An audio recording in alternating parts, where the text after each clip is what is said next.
there's no point doing yoga if you're breathing in toxic, polluted air.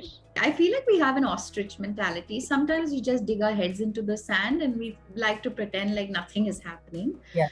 And I think it's a response to how overwhelming it can become when you truly recognize the extent of the problem. And, climate anxiety is a very real thing. I've experienced it myself. There is something called nature deficit disorder.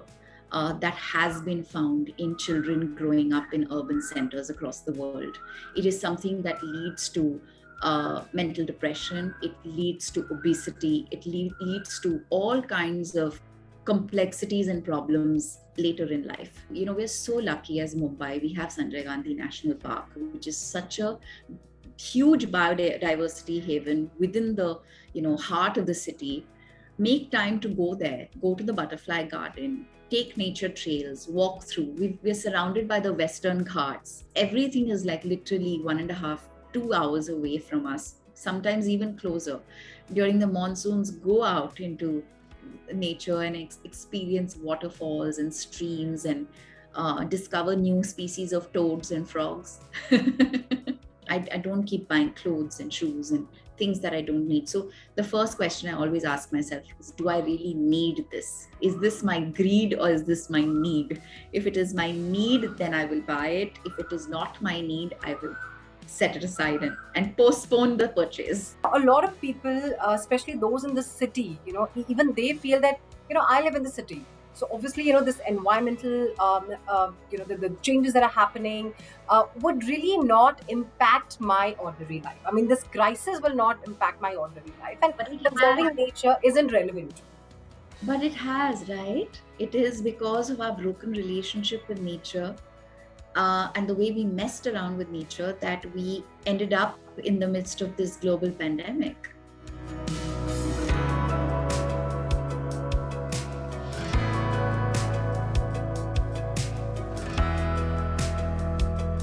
Thank you, Diya, for your time. It's World Earth Day today, just the right time, to be speaking to you about a lot of misconceptions that people have around, conservation of nature, climate change, all of that we're going to be speaking to you about. But you tell us, what's World Earth Day to you?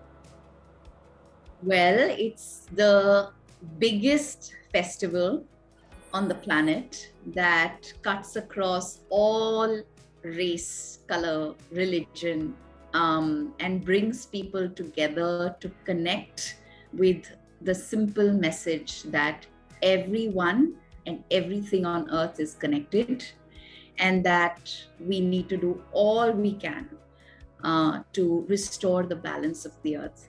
So Dennis Hayes, who was responsible for starting this movement, did it, of course, with the hope and the optimism that this global network of citizens, Earth citizens who care for the planet, will come together and not just rally a movement that will, demand action and seek solutions, but will also create a consciousness that we require to become better citizens of the earth.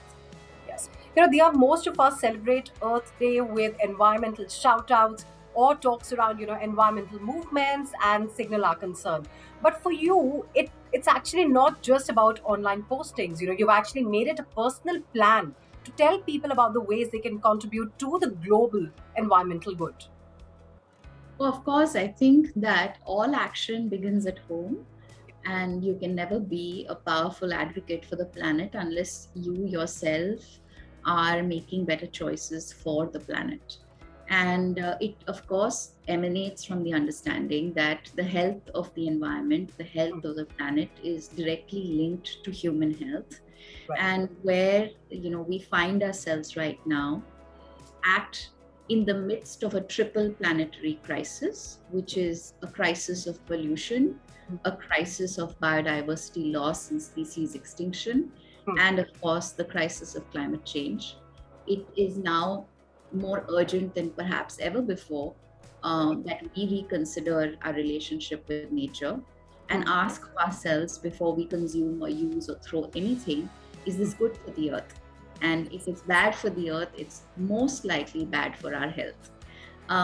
So, in a time, in an age where everybody is like following diets and working out and Mm. doing all of these things to improve their health, I think it's so important for them to also realize and recognize that really important to restore the health of the planet, because there's no point doing yoga if you're breathing in toxic polluted air, True.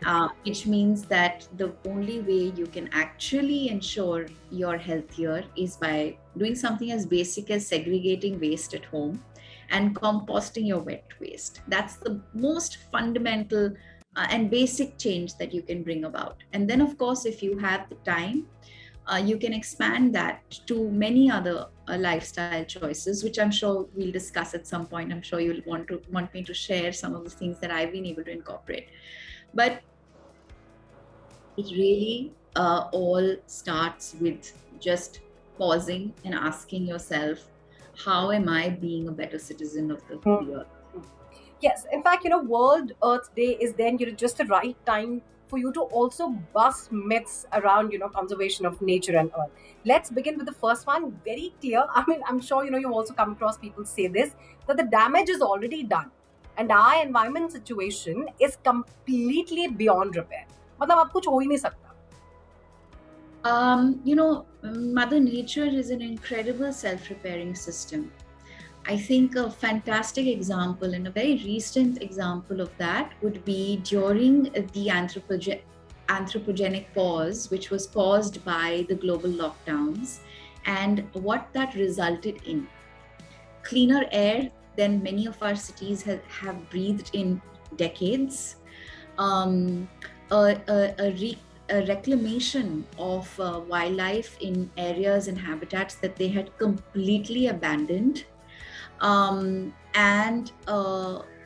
these were two of the most evident changes that we experienced. So we can, in like that itself should be reason for enough for us to understand that if we actually put our hearts and our minds to work, and we fulfill the promises that we've made as nations when we signed the Paris Agreement or we adopted the Sustainable Development Goals, that we would limit the 1.3 degree temperature rise, and that we would, start implementing systems and change the way we build our economies, and switch to what is termed as green economies, we can actually successfully manage to clean up our air. We can successfully manage to clean up our soil. We can successfully manage to make our food healthier again. And we can also definitely stop biodiversity and species loss and species extinction. Uh, it will, of course, take everyone's effort to see that through. A lot of people, especially those in the city, even they feel that, I live in the city. So obviously, this environmental, the changes that are happening would really not impact my ordinary life. I mean, this crisis will not impact my ordinary life, and But it conserving nature isn't relevant to me. But it has, right? It is because of our broken relationship with nature, and the way we messed around with nature, that we ended up in the midst of this global pandemic. And it affected everyone, everywhere. No one was excluded from this crisis. Of course, the extent of the crisis may extend itself more deeply to people who were daily wage workers or people who didn't have any savings in their bank account, but everyone was affected in some way or the other. We lost loved ones. We couldn't travel because, I mean, I know so many people who lost parents who were living overseas who couldn't even be there to say goodbye to their loved ones. Everyone experienced deep loss. And if this is not a wake-up call for humanity, then I don't know what will be. Yes, yes. A lot of youngsters think that, we would love to be an environmental educator, but frankly, that's not really a lucrative option for us. Oh, please just look amongst you. Your peers are doing exceptionally well. Some of Mm. the greatest change makers on the planet today are young people. They are holding governments accountable. They are pushing for right policy implementation. They are questioning industry. They are educating their peers and their elders.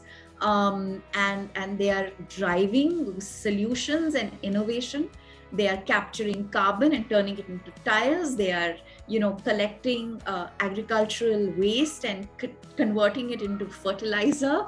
They are teaching restaurants how not to waste water. They are helping more and more people adopt the lifestyle of refusing single use plastics.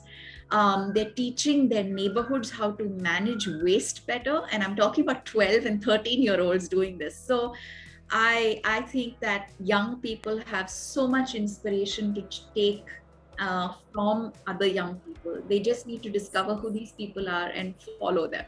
Yes, but what, according to you, is really responsible? To people have this very laid back attitude. I mean, they really don't want to take on this responsibility.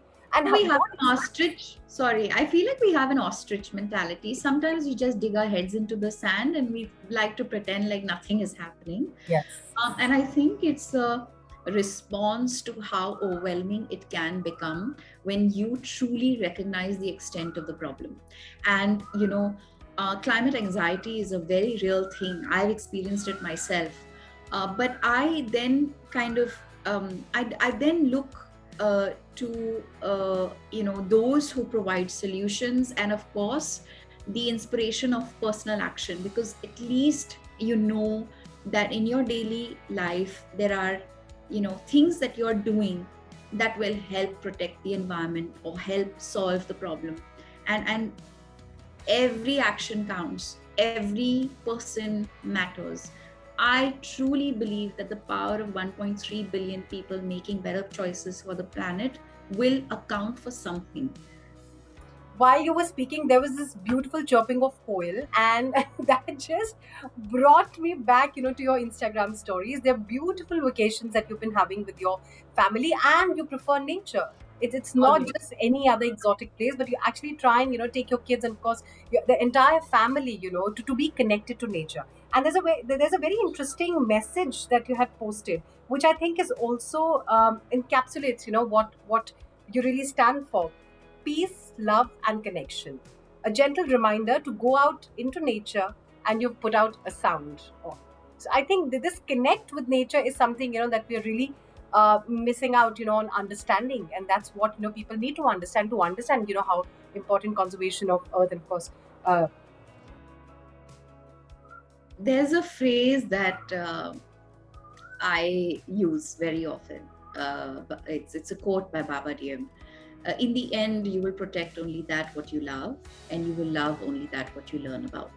So I think one of the big problems with urban dwellers is that we've lost our connection with nature. So the first and the most fundamental promise that each and every one of us has to make of ourselves on Earth Day and every day is to find ways to reconnect with nature.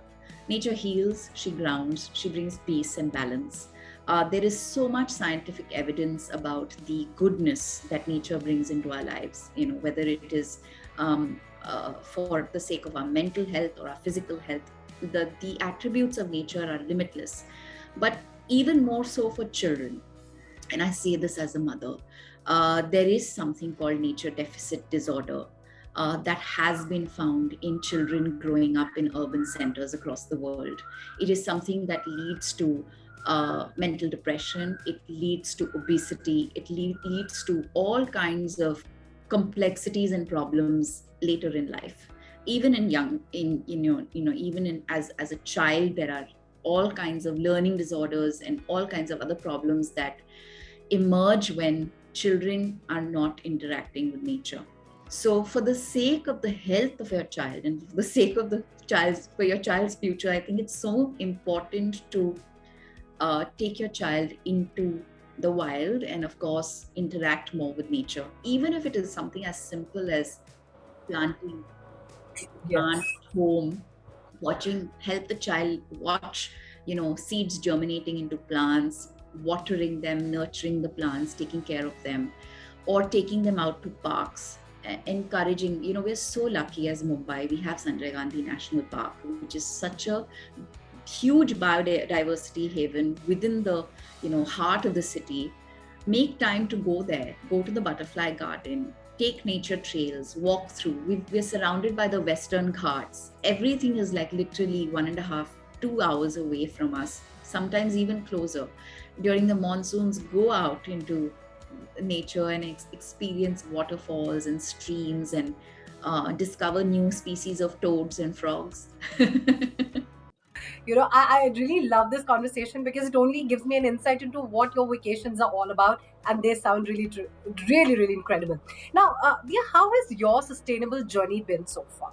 And if you would have to describe it in a single word, what exactly would it be? I think it's basically emanates from the consciousness and the understanding that everything that we use every day comes from the earth and needs to go back to the earth in a form that that does not hurt and harm or pollute the earth. So I try my level best to practice conscious consumerism, where I, the frequency of buying anything has reduced significantly. So I'm not, I don't keep buying clothes and shoes and things that I don't need. So the first question I always ask myself is, do I really need this? Is this my greed or is this my need? If it is my need, then I will buy it. If it is not my need, I will set it aside and postpone the purchase. That's uh, nice. the other thing, of course, that I think I try and do is practice sustainability in daily life. So, managing waste at home, segregating and composting. Then, of course, going one step further and collecting all Tetra packs, collecting all the plastic packaging that you can't avoid that comes with, say, your flour or your rice or your spices. Ensuring that these items get deposited at the right recycling centers, ensuring that we don't waste any water, that leaky taps are fixed immediately, that something as simple as tap being turned off while you're soaping your hands or you're soaping your utensils, or you're washing your car with just a bucket of water, or installing a water check meter in your building water tanks so that there's no overflow. Simple things like that. Switching from CFL bulbs to LED bulbs. Of course, investing in electronics that have low, that consume less energy, that are long lasting. Repairing, recycling, repurposing, reusing. Of course, practicing all the R's. Taking short baths. I always joke about it. I say, make your bath last a song. If it's going beyond a song, you're wasting water. Um, and then, of course, refusing all single-use plastics. So carrying my own traveling bottle, my own mug, my own glass, my cutlery, and always having a cloth bag in handy for any kind of shopping requirements they may be. Buying fruits and vegetables that are locally grown, that are organic or natural or pesticide and chemical free. Making sure I'm buying seasonal fruits and vegetables. Eating less meat, eating a mostly plant-based diet, and encouraging the family to do the same as well. A hard one to pull off, but we try. We keep trying. Yes. Um, and then there's I've just managed to find a way to replace material gifts with experiences, and I grow trees in the name of my friends and family and colleagues whose birthdays or anniversaries or any special occasion it may be. So we've managed to grow over 8,000 trees in the last 3 years. So that feels like a nice, sweet personal victory. Um, and then, of course, I think sustainability extends itself to how you travel, how often do you carpool. I would love to say I would like to use more local transport. Unfortunately, I can't. So that's something that I don't speak about. But I do know that there are many people who are doing it, and it's a very big part of leading a sustainable life. Using public transport, avoiding private vehicle use, or carpooling. And carpooling is something that I try do as much as possible. Um, there are many other ways, but these are some. These are about 7 ways that I've shared with you. Yes, and what an interesting chat. I mean, we got really, really, I mean, it was an insightful session. Thank you so much, Dia, for your time today.